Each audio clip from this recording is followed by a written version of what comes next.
Sa dinami-dami ng mga pangalang nakaladlad sa kontrobersyang ito, ang ilan pa ay tila maingat na iniiwasan ng ating chairman at hindi man lamang nabanggit ng direkta kahit paulit-ulit nang iniuugnay ng mga naglutangang testigo at ilang beses nang naidawit ang mga sinumpaang salaysay, sa mga sinumpaang salaysay.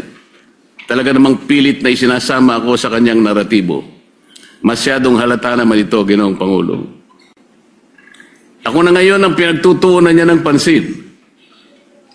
Dahil ba sa ako lamang ang nagsasabi sa kanya na gawin niya dapat ang trabaho niya, Mr. President?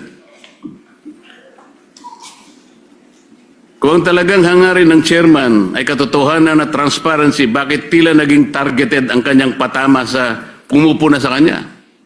Bakit hindi siya manindigan o bakit hindi niya matindigan na mismong ombudsman na nga ang nagsabi ng kanilang kakasuhan?